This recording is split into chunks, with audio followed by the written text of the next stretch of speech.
Teens today, also known as net Jenners, according to Don Tapscott's 2009 book, Grown Up Digital.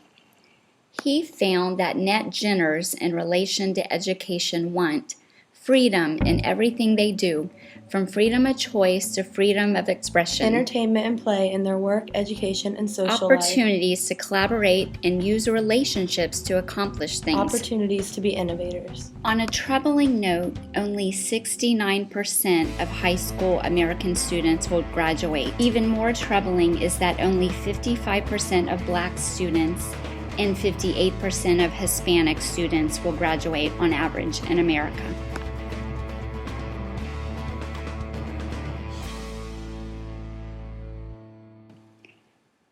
I teach web design to high school students in Tampa, Florida. Our high school is made up of a variety of ethnic groups and home language dialects.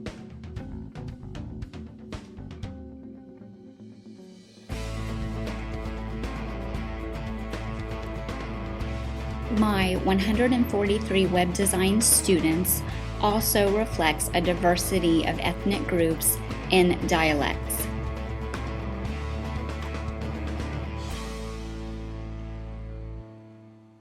Only 44% of 9th and 10th graders met the state standards in reading in 2009.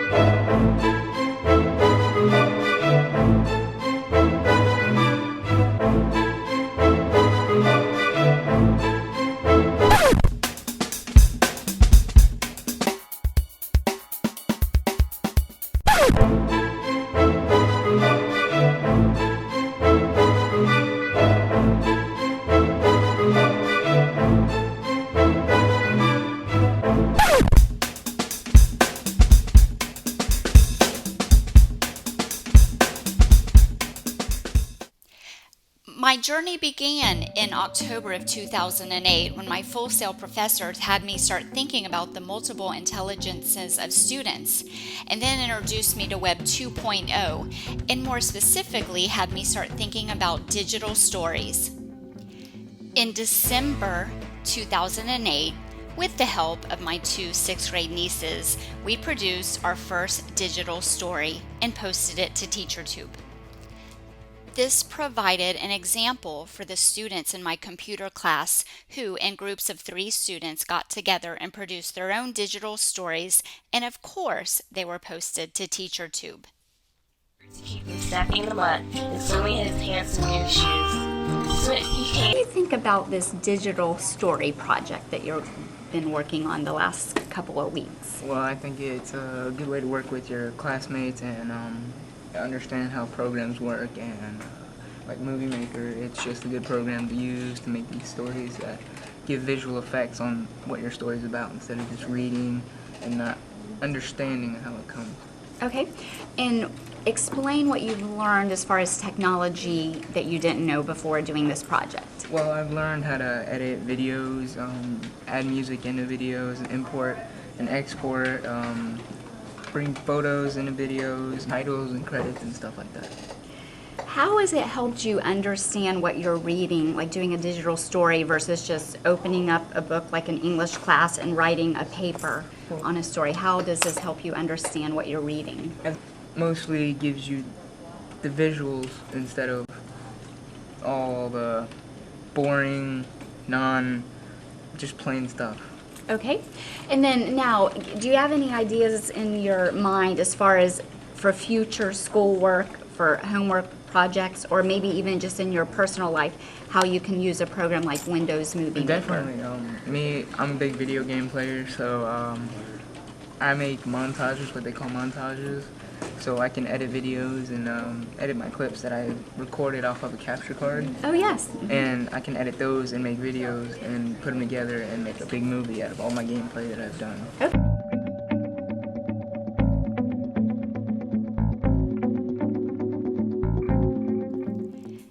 My media project is an online lesson for teachers to use with their classes or small groups of students in order to improve teen reading comprehension. The lesson was designed for 9th to 12th graders who struggle with reading comprehension. The lesson went through many revisions based on feedback from other reading teachers, Full Sail professors, and my peers. The lesson was enhanced by the flash techniques I learned in Lisa Smith's class, Digital Media and Education Applications.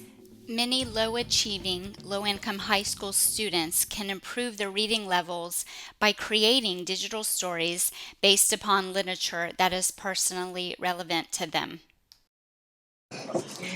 Compare the online Joseph story that you read as compared to other reading assignments that you have at school. Well, the Joseph Online was more hands-on and easier to understand because you have to interact with it instead of being bored with like another passage or handwritten. Okay, so you said hands-on. Specifically, what do you remember as being hands-on? The matching games with the brothers' emotions and like having to click to the next page. What did you like or dislike about the online reading assignment compared to other classes? I like the fact that it read it to you in some parts, but in some parts you had to read it on your own, and then you could play the matching games and stuff like that. What did you like or dislike about the Joseph online reading passage? I liked that it was colorful and entertained me as I watched it. Okay, what specifically do you remember about it as far as being entertaining? Well, it was someone actually speaking to you instead of having to read it yourself, so it kept you entertained, and the pictures were bright and seemed to be less distracting than just words on a blank page.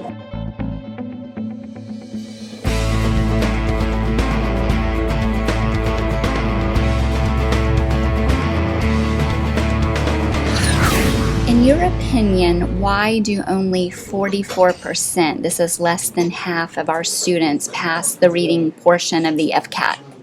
In my opinion, I think that most students are having trouble reading because they don't understand, they're not taking the test seriously, and because of that, they're not caring, therefore not getting the information they need to pass. Why do only 4.4 of every 10 9th and 10th graders pass the reading test? I would say because not a lot of people are strong readers, and you just need more practice with it. You don't obtain reading skills in a short amount of time. You have to get it over a long period. So once you learn how to read, you got to stay reading and keep up with it to make yourself better.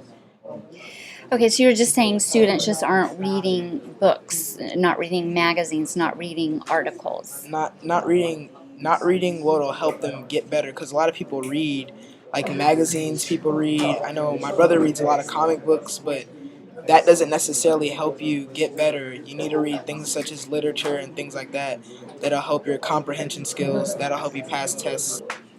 What could high schools do to maybe make students accountable for reading or encourage them to read more? They can start a program. I know in elementary school there was a program, and in middle school it's called AR. And I think that stands for accelerated Yeah. reading, I think it is. Yes, Yeah. okay. And that helped like a lot of students because it forced them to read. I don't like people forcing people to do things, but sometimes that's what you need to do to get people to get better. So it was like training them how to read and things, and you would read the story, and then you would take a test on it, and it works on your comprehension. And then the more tests you pass, the higher your level gets in reading, and that's how that will work out. So you would go, is this an online test you would take? Yes, you would take it online.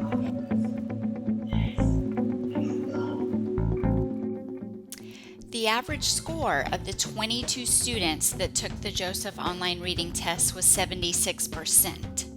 64% passed with a C or above. This is a class that in 2009 only 24% met the reading standards and only 52% met it in 2008. My overall goal is that more students can experience success with the multimedia online reading lesson.